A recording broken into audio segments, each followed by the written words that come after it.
Democratic Congresswoman Rashida Tlaib is still at it, the liberal squad member blaming Israel for that hospital blast in Gaza, despite evidence to the contrary. U.S. and Israeli intelligence suggest the explosion likely came from a rocket misfire by Palestinian Islamic Jihad. Here's Congresswoman Tlaib at that chaotic rally at the Capitol yesterday. She accused President Biden and Israel of committing, quote, genocide, and then said this. Continue to watch people think it's okay to bomb a hospital where children. You know what's so hard sometimes is watching those videos and the people telling the kids don't cry. I'm like, let them cry. And they're shaking, and some of you know this, they keep telling them not to cry in Arabic. They can cry, I can cry, we all can cry. If we're not crying, something is wrong. Fellow squad member, Minnesota Congresswoman Ilhan Omar is also leaving up her post pinning the attack on Israel. Republican Senator Tom Tillis on the Senate floor, not having it. It reads like this: Israel just bombed the Baptist hospital building, killing 500 Palestinians, doctors, children's patients, just like that. That was within an hour or two of the bombing. Now, you'd think that'd come from a member of Hamas, but it came from a member of our Congress. This sort of leadership or failure of leadership has no place on Capitol Hill. Jason Chaffetz is a former Utah congressman and a Fox News contributor. Churchill, Jason once famously said, a lie will travel halfway around the world before the truth gets out of bed. But it's going to fly even farther and faster if Rashida Tlaib and Ilhan Omar are flying the plane. Yeah, it was one of the most irresponsible things I've ever seen, but I think it had a purpose and a goal. I think it was something they had pre-planned to do, not the attack, but they were going to make the case about who they selectively care for. Truth, facts, and intelligence have never gotten in the way of the members of the squad. And I'm tired of the Democrats and President Biden, for that matter, calling out extreme MAGA Republicans as if they are so much an extremist for wanting to balance a budget and secure our border. Those are some radical things. But when these people literally go after and come to conclusions and whip up a crowd that then goes to the Capitol and commits illegal acts in the Capitol, nothing. They're not called out by their own party. The media doesn't report the facts as they've come across from our U.S. intelligence operatives. There's video, there's all kinds of facts there. But what these people did in saying, you know, shed a tear for these children, which I think is appropriate to shed a tear. Mm-hmm. But when it comes to the slaughter of children in Israel, Jewish children, not a tear, not a mention, no sympathy, no calling that out from them. Well, Jason, here's a flip of the script because some very prominent Democrats are coming out and criticizing the squad members, beginning with Senator Chuck Schumer. Listen here. And this is what Israel's up against. Israel didn't put out a statement immediately because they were checking it. They wanted the truth. Hamas immediately said, oh, the IDF did it. They lie through their teeth. And, you know, for 6 hours, the world blamed Israel unfairly. Now the word is getting out, and I think all of us have an obligation to get that proof out. All right. In addition to Senator Chuck Schumer, listen to what Democratic Congressman Jared Moskowitz said. It was an even more direct posting. Quote, my Democratic colleagues who blamed Israel should take down their posts. He followed it up with PSA to my Democratic colleagues, believe nothing Hamas says ever, ever, ever. But you know, Jason, this propaganda can't get out unless there's a willing media there and ready to pick up the baton and carry it around the world. And we witnessed journalistic malpractice on a global scale the other day. Yeah, it truly was, John. They took that so fast, the rush to be first to market as opposed to actually getting the facts right. And they exacerbate that situation by not correcting the record once they have the clarity that comes out. The lack of balance, the lack of intellectual curiosity, the lack of checking facts. I mean, it is a pock on that institution, as if, add that to the list of the 7,000 other examples we can come up with on how the media acts so irresponsibly. Yeah, and it wasn't just the media. It went all the way to the United Nations. And then everybody started backtracking. The Israel-Hamas war shining a light on the ideology on many college campuses. Protesters outside a City University grad center in New York tearing into Israel and any support for the Jewish state. In Massachusetts, Harvard pro-Palestinian groups held a march and so-called die-in to push their message against Israel. Demonstrations continue gaining steam from coast to coast.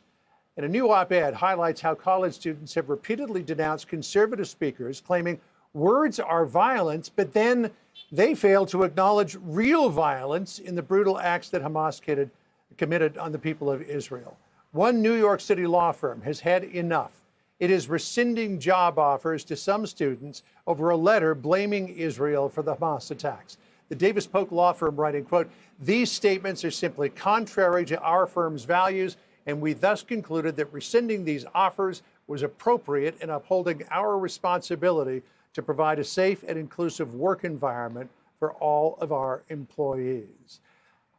Jason, you can have your opinions about what should and shouldn't happen in terms of global or regional politics, but to ignore the most heinous terror attack that's ever been committed against Israel and the largest loss of life in a single day for Israel since the Holocaust, somewhere the idea of acknowledging reality has to come in, does it not?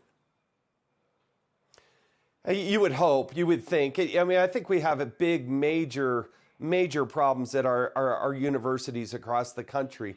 I think it is right to compare it to the Holocaust and what the Nazis wanted to achieve, because I look at what the Nazis wanted to achieve and what what Hamas wants to achieve, and I see them as being equal and being the same. Davis Polk is showing some real leadership. Hats off to this law firm who's saying, look, well, we're not going to hire these people. If they're going to take these extremist views and publicly go out there, and I think that will have an effect. It probably has more of an effect than just about anything else out there. There are a lot of people that are lemmings that'll just follow their classmates and they don't know why they're really there. But if you're signing your name to a document, welcome to adulthood. That's going to follow you the rest of your life. So be careful what you do. Your words matter to people who lost lives by the thousands. And, the Jewish community has been talking about this for a long, long time. They've been persecuted just about like anybody, like nobody else. And yet now it comes to light and they literally are slaughtering people because they're Jews. Does it get any more disgusting than that? And you have people in America applauding that, supporting it, marching in support of it? It's just hard to fathom. So let me ask you about what's going on in the House, because here we've had a couple of votes for Jim Jordan, and he's been losing votes every time it goes to the floor. Republicans are holding a closed-door conference to figure out the way forward. They're trying to finally elect a House Speaker because the war here in Israel, Jason, adds extra urgency to the situation. With Congress basically deadlocked, not much is happening on the Israel front. So the House was, and the key word is was, expected to hold a third round of voting today after Jordan failed to secure the support he needed yesterday for the second time. A source is just now telling Fox News that there will not be a vote today as Jordan works the phones to try to shore up more votes. I mean, they need to, you would think, get this together. I'm not really missing Congress right about now, John. I got to tell you. Look, they have, I think, through the weekend to get their act together and find somebody and find a solution to this. After that, I think it becomes the theater of the absurd. And if they don't do it, it really does have an effect, not only on the world stage, but also the funding mechanisms that, a lot of conservatives are concerned about the funding mechanisms. If you don't put somebody in place, guess what, folks? You have no chance of doing that because the government is running out of money and they will have to go back to SCR. So I would hope that they would rally around Jim Jordan. I think he would be a good speaker. But if he can't get there, maybe one of the solutions is to go outside the body. I'm a big fan of Lee Zeldin. I think there should be more discussion about bringing in a Lee Zeldin or even Speaker Newt Gingrich and say, hey, I'll run it out through the end of the term. There needs to be some creative thinking like that to say we need a Band-Aid. We need somebody who can galvanize everybody because there's too much animosity right there in the body. And maybe it's going to take somebody out on the outside like a Zeldin or a Gingrich to actually do it. Well, trust you for some creative thinking there, Jason. But what about the more middle ground, which is to give Patrick Henry until the end of the term the powers of the speakership so that they can actually get some work done? It sounds good, but then people are scratching their heads saying, why isn't the majority leader that person? Steve Scalise. There is a pecking order there. Patrick McHenry has a lot of support.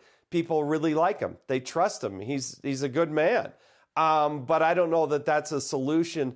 I don't understand when they put in a speaker pro tem why that person had no powers. It was supposed to be done for continuity of government purposes. So they got to hash that out. And Tom Emmert, the whip, put out a notice saying they were going to get together at noon.